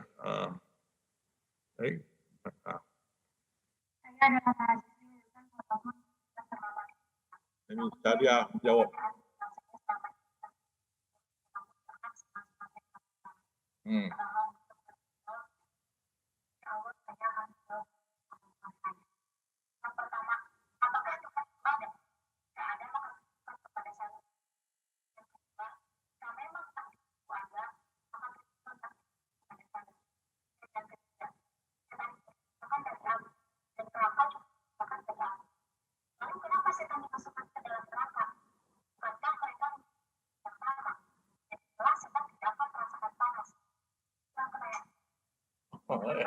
Di lempang ya orang cari.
Jawapan kita tengok tadi ahli Abu Hanifah dan ini, kalau dalam bahasa orang putih simplicity lah, mana macam apa dia, sangat senang lah, macam tidak memberi bekas begitulah, tidak membeli macam di luaran, bukan mendalam. Tapi kalau soalan ni ditimbulkan pada ahli syariah, you tengok apa ahli syariah tengok. Ini ahli syariah, ahli sufi sorry. So, perkataan ditujukan pada ahli sufi seperti dikatakan lautan tu ais tu berkata lautan bodoh, lautan gila, lautan zalim. Ini ais kata. Maka ahli sufi akan ketawa, ha, siapa yang bercakap? Faham tak? Faham ni. Jadi kalau yang tanya tu, walaupun orang kafir ke, walaupun yang perempuan tu bertanya, kita akan ketawa senyum. Kan? Pasal kita nampak siapa yang bertanya. Kan? Jadi kita ketawa hati seperti apa tu, ayam dengan anak-anaknya jalan kat plastik, terdengar botol plastik berkata, kenapalah rupa aku ni bodoh lah. Maka ibu ayam berkata pada botol plastik, plastik, jangan mengelirukan anak-anak aku dengan mengingat botol yang bercakap. Ini sama juga. Kan? Lautan bodoh, lautan gila, lautan zalim. Ini ais berkata. Tapi kita ahli sufi suara nampak lain. Itu kita ketahui geli-geli hati. Siapa yang bercakap, siapa yang cakap. Dan bukan kau yang melempar Muhammad, yang melempar aku. Jadi ini dia, kita lain, pandangan kita lain. Kan, kita tak perlu jawab, kita senyum makrifat dia. Pasal dia tidak kenal akan diri dia, maka soalan ini timbul. Kita yang kenal, kalau dia kata, kenapa senyum? Karena kalau anda mau betul jawapannya, anda ikut saya jadi ahli sufi. InsyaAllah anda akan jumpa jawapan. Itu pasal saya ketawa, pasal saya sudah nampak jawapannya depan mata saya. Kan? Jadi kita tidak semestinya marah. Kita tak semestinya berjihad, bunuh. Dan inilah Allah berfirman, hidup di dunia ini senda gurauan, main-mainan. Ini dia punya senda gurau, main-main. Kita sudah faham, itu pasal bila faham kita senyap. Kita tak cakap, diam. Kita sudah tahu dia bergurau senda dengan diri dia. Kita diam. Cuma kita ketahuilah, Abisal, ya Allah, engkau nak uji aku juga. Aku dah faham. Itu pasal kita diam. Kita tahu rahsia dia. Yang tak tahu tu yang jadi marah, dia lempang budak tu, pang. Kan? Kalau tadi Imam Abu Hanifah, inilah apa yang Allah tengah buat, pang. Kan? Kita tak ada. Kita senyum. Senyum makrifat yang tak tahu senyum kena lipat. Kita senyum marifat, kita tahu. Ini ada senda gurauan pada ilahi. Dia bergurau pada diri dia. Seperti itik karit berkata, bila aku boleh lihat karit, kita ketawa senyum. Kan? Masa itu itik daripada karit atau daripada getah. Kan? Itik getah. Jadi tengok, jauhnya fahaman mereka dengan fahaman kita. Fahaman mereka, Abu Hanifah mesti turunkan orang kafir itu dari pentas. Fahaman perempuan itu mesti lempangkan, sepak supaya dia rasa sakit. Fahaman kita ketawa sampai tengok terbahak-bahak kan, sampai tumbuk-tumbuk. Bumi ketawa tak boleh tahan. Kenapa? Melihat senda gurauan ilahi. Ini pandangan ahli marifat. Kalau seorang tu bukan ahli marifat, dia tidak akan faham. Yang mengatakan lautan tu bodoh, lautan tu gila, lautan tu zalim adalah lautan tu sendiri. Di sebalik ais itu adalah air lautan itu. Kan? Dan ais itu adalah air lautan yang mengeras. Zahir dan batin itu. Akulah yang zahir, aku yang batin. Kita sudah faham. Kan? Jadi kita sudah faham, kita tengok. Bila ditanya soalan-soalan yang timbul itu, kita ketawa. Jadi di arena antara bangsa itu yang membuat ahli-ahli barat, diorang bingung dengan saya. Apa dia punya jawapan begini, aku tak faham. Dia kata, kau tidak akan faham. Nak faham jadi ahli sufi lah. Kejubut tadi jadi ahli sufi. Kan? Selagi kau tidak jadi ahli sufi, kau tidak faham. Kan? Kenapa kita ketawa kan? Sebab kita faham. Kan? Kau nak faham mari. Jadi ahli sufi. Nak terangkan sebegitu cepat tak boleh. Ini mesti ada kefahaman yang mendalam. Kau nak faham mari jadi ahli sufi. Dia tidak cakap bohong. InsyaAllah kau akan dapat jawapannya. Kenapa kita ketawa? Kau maki hamun kan? Kalian ingat juga. Mereka maki hamun Allah, kita nampak Allah bergurau sendiri. Tapi kalian tak lihat bila orang sembahyang, Allahu Akbar, Tuhan yang Maha Besar. Bismillahirrahmanirrahim. Dengan nama Allah yang Maha Pengasih, Maha Penyayang. Alhamdulillah Rabbil, segala pujian. Tengok dia puji diri dia dari mula akhir sampai Allahu Akbar. Siapa puji siapa? Kan? Allahu Akbar, Tuhan yang Maha Besar. Siapa puji siapa? Bismillahirrahmanirrahim, dengan nama Allah yang Maha Penyayang. Siapa puji siapa? Alhamdulillah Rabbil Alamin, segala pujian bagi Allah. Siapa puji siapa? Kamu puji Allah, kamu dah syirik. Kan? Kan? Bukan kau yang melimpah Muhammad, yang melimpah aku. Bukan kau yang mengata Alhamdulillah Rabbil Alamin. Bukan kau, aku. Bukan kau yang berkata Allahu Akbar, aku. Bukan kau yang mengata Bismillahirrahmanirrahim, aku. Bukan Ais yang berkata, itulah. Ais itu adalah air lautan. Bukan kau Muhammad yang berkata aku. Bukan kau Muhammad yang melimpah. Kita faham. Di sini. Tadi mata kita sudah tajam, tidak macam dulu. Kita sudah nampak jelas. Bagi orang-orang syariah, nak tunggu hari mati dia, sakratul maut, baru mata mereka akan tajam. Bagi kita, kita sudah sedar. Kita sudah hidup kembali. Kalau orang putih sudah born again, sudah lahir semula. Kita faham. Mata kamu sudah tajam. Kita sudah tahu rahsia dia. Kan? Tapi dah tahu rahsia dia, kita diam. Kita tidak akan cakap. Pasal ini akan buat banyak, kalau dengar dia bingung, pusing. Kerana dia masih wujud. Kan dia tengok diri dia masih wujud, jadi dia bingung. Kita kata begini, dia bingung. Kan? Adakah Allah bersalat? Kan? Dia bingung. Tapi rahsia ini kita tak boleh sebarangan cakap pada orang yang tidak tahu. Nanti dia akan ingatnya bukan-bukan. Itu pasal diam tu sangat mustahab. Kita tahu kita diam, kita hidup macam biasa. Salat dah. Salat. Bismillahirrahmanirrahim. Alhamdulillah. Engkau dah tahu rahsia dia, kenapa engkau masih salat? Rasulullah cakap hidup macam biasa. Hidup salat Allah. Kan? Engkau dah tahu rahsia dia. Kenapa engkau makan? Hidup macam biasa lah makan. Kan?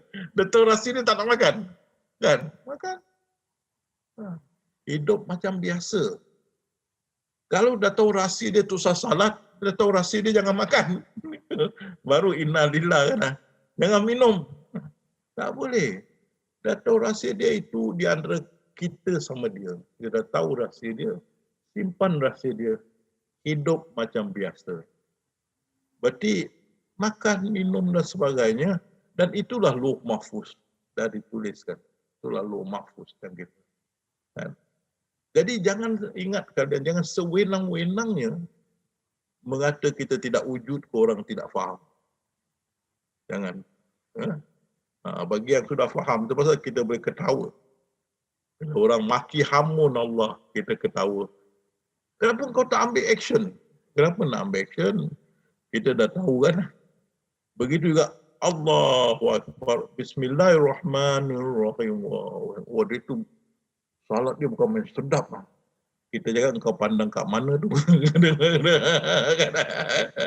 Dia baca Bismillahirrahmanirrahim. Alhamdulillahirabbil alamin. Orang bertanya, bagus iman tu suara. Oi, pandang kat mana? Jangan tengok kulit kan. Kau memuji siapa tu kan? Kau memuji kulit dia kan. Kita so faham. Kan? Begitu saya pernah salat berapa kali depan imam yang sengau. Bismillahirrahmanirrahim. Alhamdulillahirabbil alamin. Sengau. Kan? Kalau kita nampak sengau, siapa yang sengau tu? Oi, kan? Jangan kita hina kan. Dia sedang bersendau gurau kan. Betul. Habis salat tarawih pula, dia lagi cepat. Bismillahirrahmanirrahim. Kelengkap kita lah. Tapi kita dah makrifat, kita pandang Allah bersenda gurauan. Kan? Kalau dia tak nak sengau, boleh anytime. Dia nak sengau, apa boleh kita buat? Kan? Kita tak boleh, dia boleh suka. Kan? Jadi faham. Segala pujian bagi Allah, tentu segala pujian bagi dia. Dia kata, semua makhluk dia bertasbih kepada dia. Dan bertasbih kepada semua makhluk. Tentu bertasbih pada dia. Kerana yang wujud Esa tunggal. Tentu semua bertasbih pada dia. Kan? Jadi dia memuji diri dia. Itu saya teringat, tak ada yang suka memuji diri dia melainkan Allah. Allah suka memuji diri dia. Kan? Itu pasal pun dia maha penyabar. Orang maki hamun dia kat negara barat, teruk hina Allah, dia masih sabar. Tentu dia sabar. kan? Tentu dia sabar. Kalau kita engkau pergi jari, ini jari jahat dah suka korek-korek telinga engkau. Kenapa engkau tak nak potong? Kau gila ke apa, ni jari aku dah. Kau tak nampak ni jari aku kan? Kenapa saya aku potong? Kalau korek-korek, kau potong jari ni, jahat, potong. Ni jari aku dah. Begitu orang maki hamun Allah. Kenapa Allah tak ambil tindakan? Kenapa dia mesti ambil tindakan? Betul tak? Kenapa Allah tidak jatuhkan apa tu batu dari langit, empat dia mati dong, kurang ajar dengan Allah. Kenapa dia mesti buat begitu? Kau nampak siapa yang maki hamun tu? Kau nampak tak? Kau tak nampak kan? Kau nampak, kau pun tersenyum, ya Allah. Tak ada kerja bergurau kan. Itu dia. Hidup ni senda gurauan. Mana kita lihat senda gurauan. Mana Allah senda. Jadi kefahaman ahli sufi itu lain. You boleh tengok ni. Yang pertama Abu Nifah, dia turunkan orang kafir untuk menerangkan Allah tu Maha Esa dan sebagainya. Budak perempuan tu kena sepak, dia mesti sepak orang tu menunjukkan kebesaran Allah. Kita tak payah kita ketahui sampai tergolek-golek ke bumi, tak payah suruh apa-apa. Kita tahu rahsia dia. Itu yang orang kafir bingung dengan saya. Mengapa diorang hentam Allah, saya ketawa je kan. Kan? Tidak hentam mereka, tidak marah, mereka tidak maki. Tak ada, saya tak marah. Heran, kenapa? Kerana kita dah tahu rahsia dia. Bukan kau yang melempar Muhammad, yang melempar aku. Akulah yang zahir, akulah yang batin. Itu dia. Dan di sini, orang syariah dia kalah dekat sini. Bila kita kata, kau faham tak dia yang zahir? Dia habis. Bagi dia zahir ni batu, kayu, apa yang dia nampak. Bagi dia yang zahir bukan. Batin bukan. Jadi, di sini saya berhenti tentang ini. Minggu depan kita akan masuk mendalam tentang kefahaman ahli sufi. InsyaAllah kalian akan mendapati lebih terperinci tentang ini. Saya balik pada Bayu.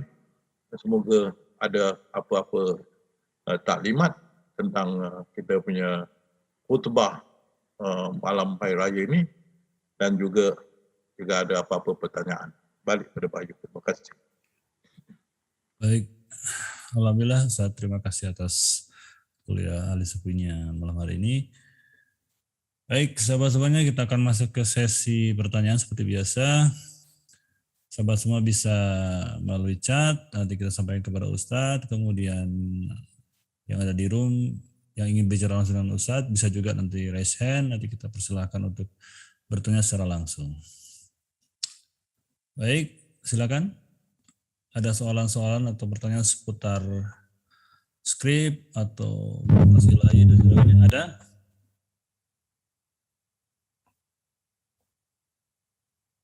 Oh, di chat tidak ada. Silakan sahabat semuanya yang akan bertanya atau dikonfirmasikan ke Ustadz mengenai materi atau tazkirah malam hari ini, silakan. Ada sahabat?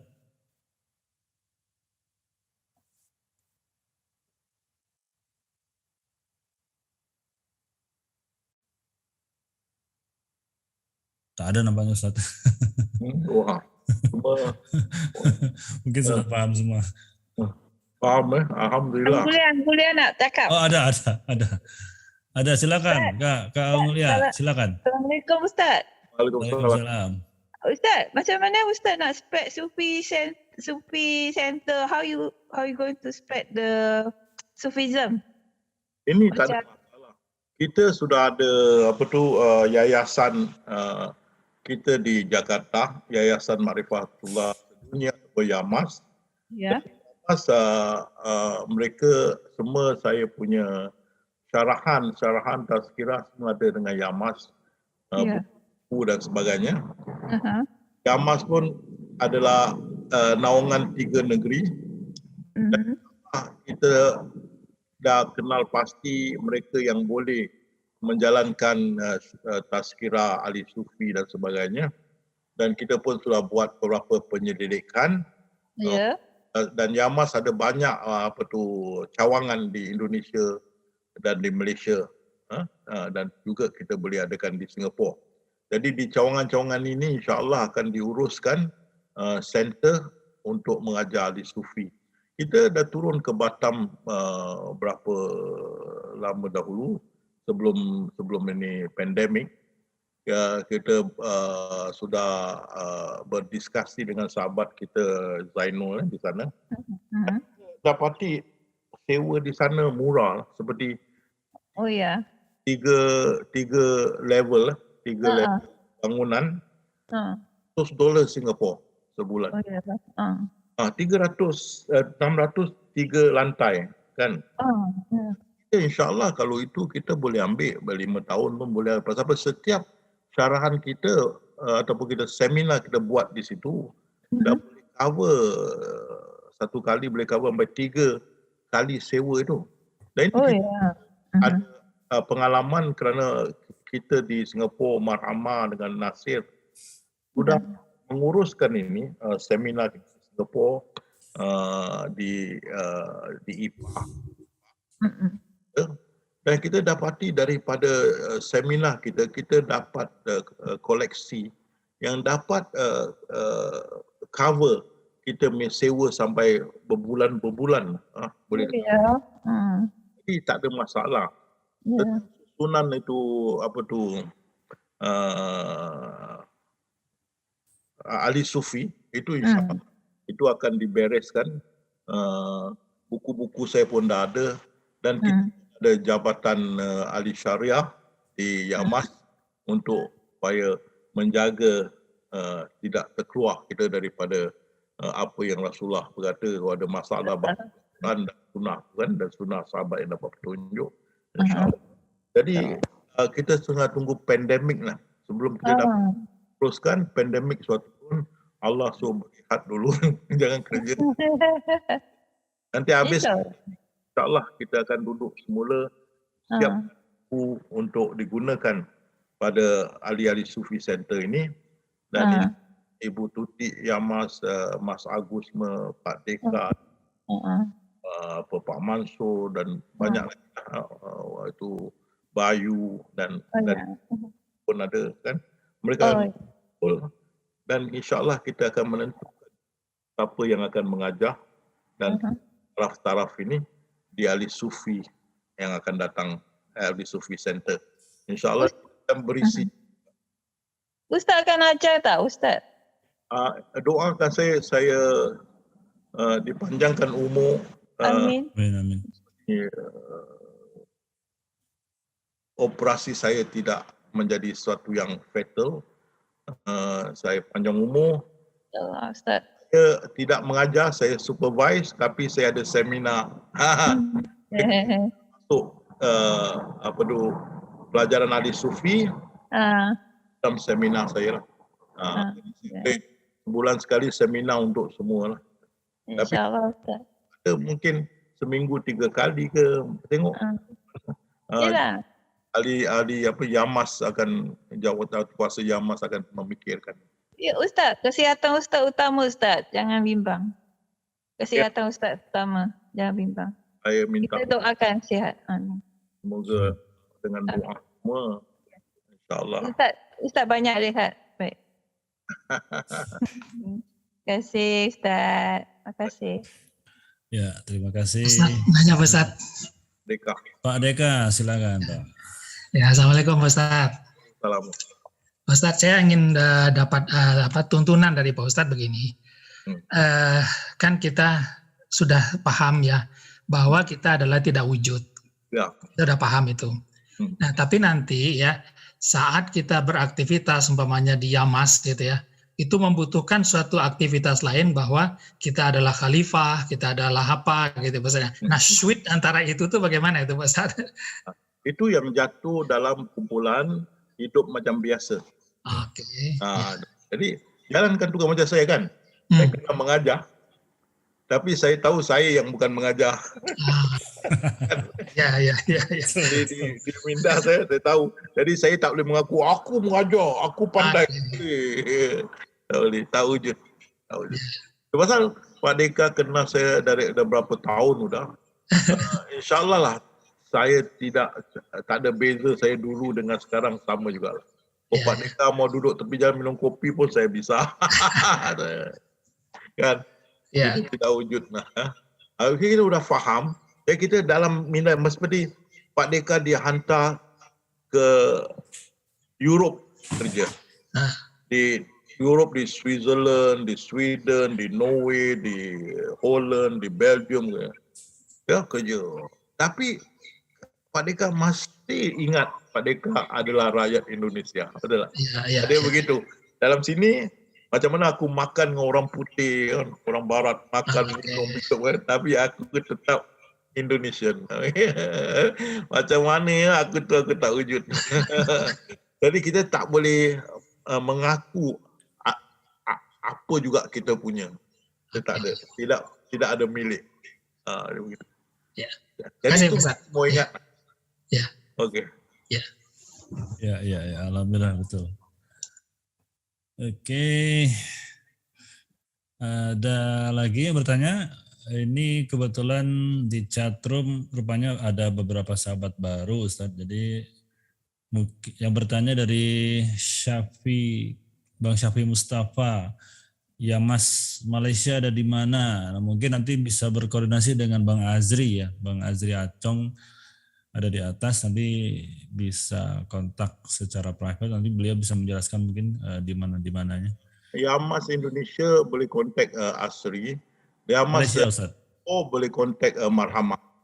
Marhamah Yamas Singapura lah. Ya. Malaysia kontak Azri. Yamas Singapura Wan Marhamah. Okey, atau Nasir boleh. Ya. Berikut nanti di sana bisa tanyakan apakah ada buku-buku Ma'rifatullah yang sebelumnya sudah pernah kita buat, kita cetak gitu ya. Oke. Ya, ini ada dari Bang Rahman Saleh. Assalamualaikum Ustadz, apa bedanya hari raya puasa dengan hari raya haji? Mohon pencerahan Ustadz. InsyaAllah. Ini lebih pada syariah lah bagi kita. Betul. Ada sama jugalah. Hari raya puasa ke hari raya haji pun sama lah. Cuma hari raya puasa tu kita ada Ramadan, Ramadan dan bulan suci. Kita ada Lailatul Qadar. Bulan puasa tu lebih kepada orang yang pergi haji dan sebagainya. Dan selepas tu kita ada hari Tashrik. Itulah 3 hari yang saya tak puasa lah kan. Kalau kalian mau ajak saya pergi makan, hari Salat Tashrik boleh lah kan. Aku tak hari Ahad je, saya puasa Senin hingga Sabtu. Kan? Jadi hari Tashrik tak boleh. Bagi kita ahli sufi, kita tetap dengan ibadah kita.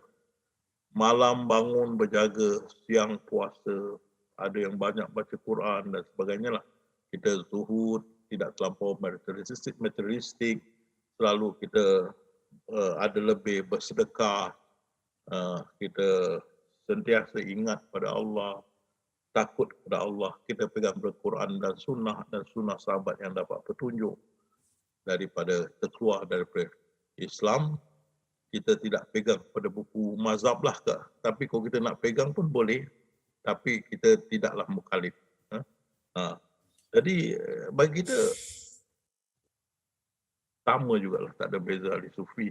Tapi bagi ahli syariah ada beza dia. Itu kena tanya orang ahli syariah. Itu saya punya jawapan. Ya. Baik, terima kasih Ustaz. Ini ada dari Bang Mijan Ustaz. Kang mohon doanya, kami sekeluarga, ahli keluarga positif COVID-19. Mohon doanya Ustaz. Dia tinggal di mana ya? Di Malaysia Ustaz. Oh.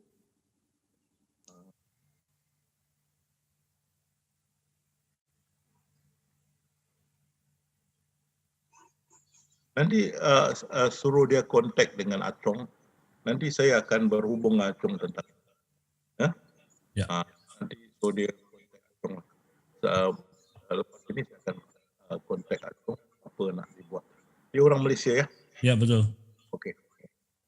Ya, oke, buat Bang Mizan nanti bisa berkoordinasi dengan Bang Azri di Malaysia. Oke, saya coba scroll lagi. Nah, ini ada dari Khairul Anam.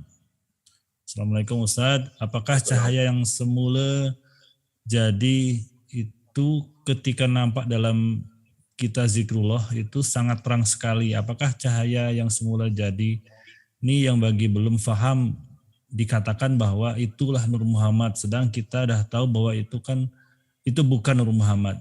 Bagaimana menurut Ustaz? Dalam Al-Quran ada tulis cahaya mereka akan terkeluar dari hadapan mereka dan akan pergi ke sebelah kanan. Itu cahaya ada pada kita. Kalau mengikut penerangan Imam Ahmad Rafi'i dan juga Nabi Isa alaihissalam, inilah cahaya makrifat. Cahaya makrifat yang Allah sematkan dalam setiap hati anak Adam semasa mereka dilahirkan. Iaitu cahaya makrifat yang Allah kenalkan diri dia pada kita dengan itu yang surah Al-A'raf, Bismillahirrahmanirrahim. alastu bi rabbikum, bukankah aku Tuhanmu? Maka kita jawab benar, bala. Maka pengenalan ini Allah sematkan dalam hati kita, yang Nabi Isa kata itulah cahaya akidah. Cahaya akidah yang bersinar. Kita bersinar, tapi walaupun dia digelapkan oleh dosa, dia tidak hilang. Masih ada. Cuma perlu dibimbing atau perlu beramal, insya-Allah dia bercahaya semula. Itu cahaya akidah yang ataupun cahaya makrifatullah. Dia tentu-tentu bukan cahaya Nur Muhammad kerana tak ada dalil tentang ni Nur Muhammad. Akulah nur langit dan bumi. Itu diorang pakai ayat An-Nur, akulah cahaya langit dan bumi, itulah Nur Muhammad. Tidak betul. Dan kenapa tidak kata Allah berfirman, jangan mencaci masa, akulah masa. Habis itu macam mana masa? Masa tu Nur Muhammad. Allah berfirman, jangan kamu mencaci masa. Anak Adam melukai aku dengan mencaci masa. Janganlah mencaci masa, kerana masa itu adalah aku. Macam mana tu? Jadi masa tu bukan Nur Muhammad. Nur Muhammad hanya Nur, yang masa tu. Dan kita tengok juga Nabi Isa AS berkata, Nur, dia tak cakap Nur tau. Dia cakap roh. Dia tak cakap Nur. Tak ada sebut Nur. Nur ni rekaan. Roh Nabimu dijadikan 60,000 tahun sebelum dijadikan langit dan bumi dan di antaranya. Berarti dan ditaruh di tempat yang istimewa dan diletakkan di tempat yang istimewa. Itu bagi saya adalah Sidratul Muntaha. Jadi sebelum Nur Muhammad ada Sidratul Muntaha, ada air, ada aras, ada tirai nur. So, dia tidak menjadi unsur penciptaan. Dia diciptakan. Nabi Isa dia diciptakan. Dan juga kalau kita baca The Changing Order of Islam, Imam Imran Hussein berkata, dia ciptaan. Iaitu ciptaan Ruh Muhammad itu ciptaan. Dia bukan separuh Allah. Dan kita tengok Allah berfirman minggu lepas, firman dia, tunjukkan kepada aku yang dikatakan yang menjadi aku atau menjadi Tuhan. Adakah dia kebesaran seperti aku? Mana ada? Ada. Rasulullah pun dalam Al-Quran ada surah Ad-Duha, Allah berfirman, aku menjumpai kamu bingung, pusing dan membimbing kamu. Tak boleh. Katakanlah, ya Muhammad, aku manusia biasa, aku tidak tahu perkara yang gaib. Dia manusia biasa. Jadi itu nur yang kita nampak tu ada nur akidah kita, Nabi kita ada nur akidah kita, nur makrifat kita yang bercahaya. Itu bukan Nur Muhammad. Ingat, kalau Nur Muhammad dia mesti liputi seluruh kita. Dia tak boleh dekat dalam minda kita. Pasal kalau dia Nur Muhammad, dia adalah unsur. Seperti zat meliputi kita.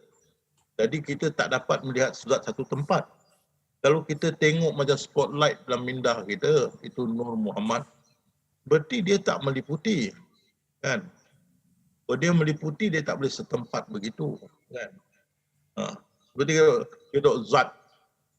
Zat adalah unsur wajibul wujud zat. Rasulullah cakap yang wajibul wujud adalah zat, dia tak cakap nur dia. Dan zat itu meliputi. Di mana kita memandang zat itu ada sebaliknya. Tapi you cakap nampak itu bila kita zikrullah, kita nampak cahaya yang terang benderang itulah Nur Muhammad. Itu Nur Muhammad dah tak meliputi, dia bertempat. Itu tak kena gaya tu. Kan? Mana zat bertempat? Tak ada. Zat meliputi. Dan di sebalik zat itu adalah yang maha halus meliputi zat. Kan?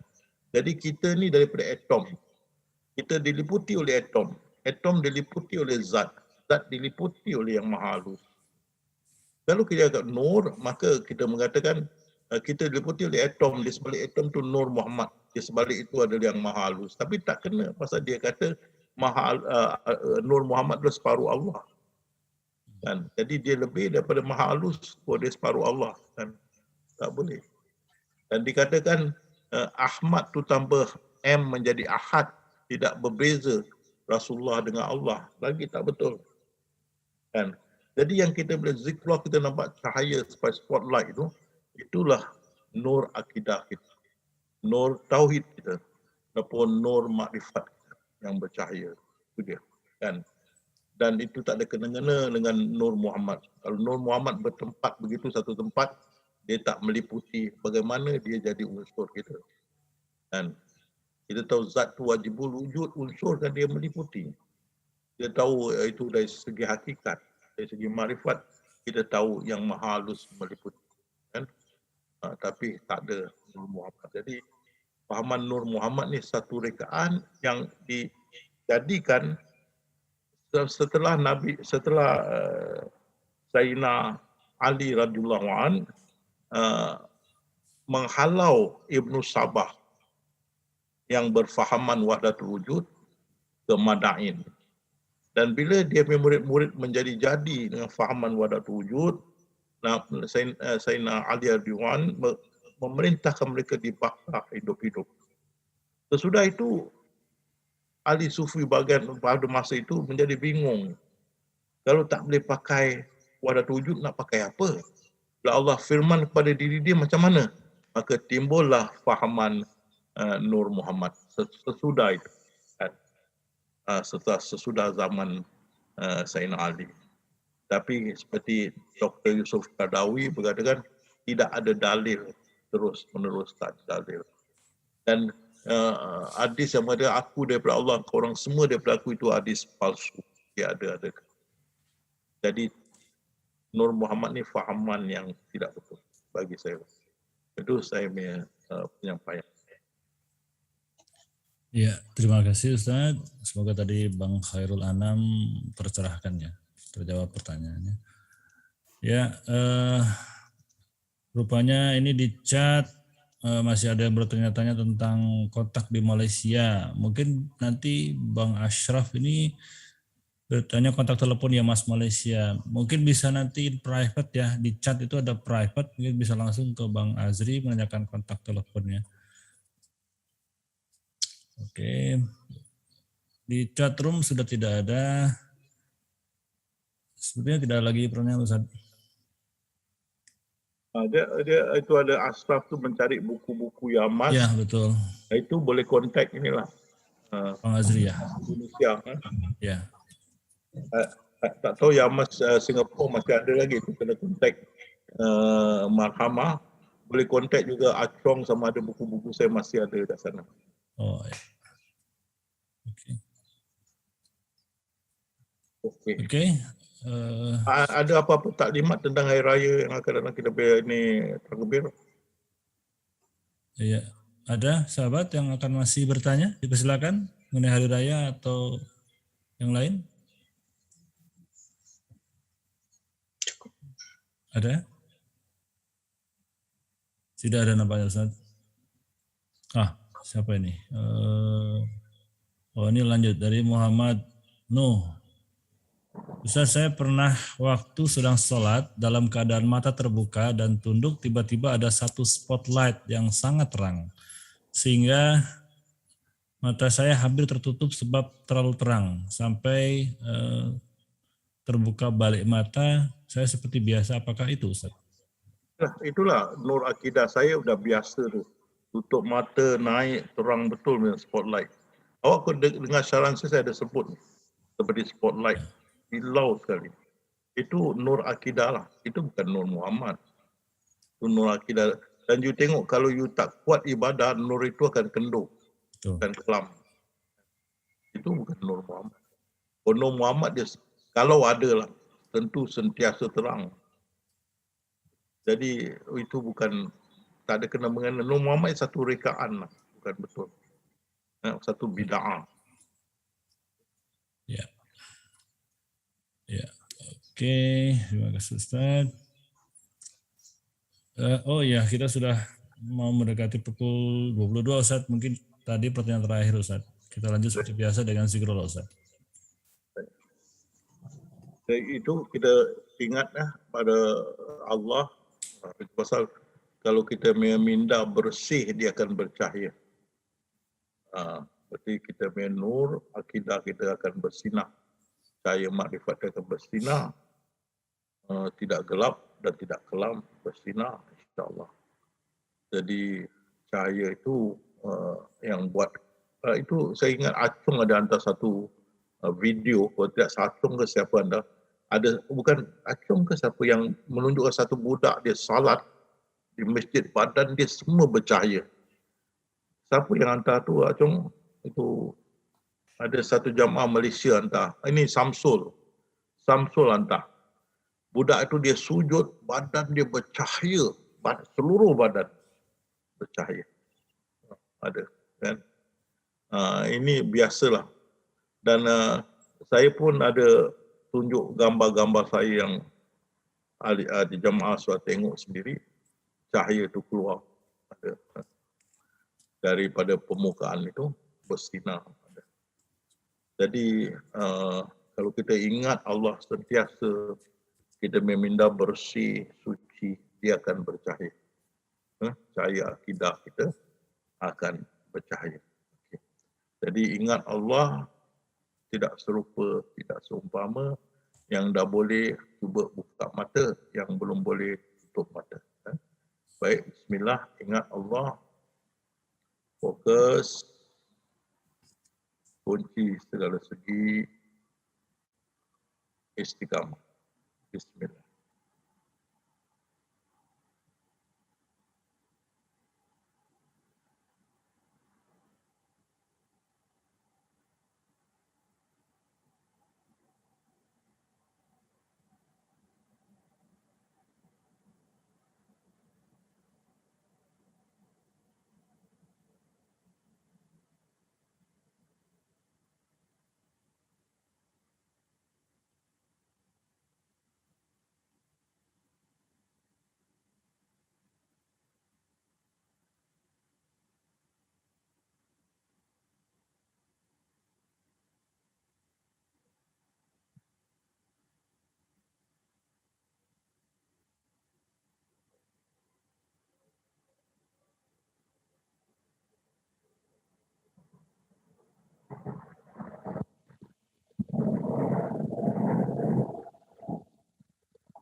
Sudah 5 menit Ustaz.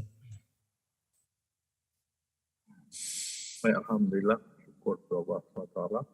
Lagi sekali ingat pada jamaah malam hari raya 19 hari bulan, ikutlah sama-sama bertakbir, nak baca daripada buku kitab ke, daripada surat ke, takbir itu pun boleh kan. Hari kita 3 negeri baca memuliakan Allah pada hari itu, dan nanti kita berdoa supaya Allah jauhkan negara-negara Nusantara ini daripada pandemik yang dialami. Jadi wabillahi taufik wal hidayah. Assalamualaikum warahmatullahi wabarakatuh.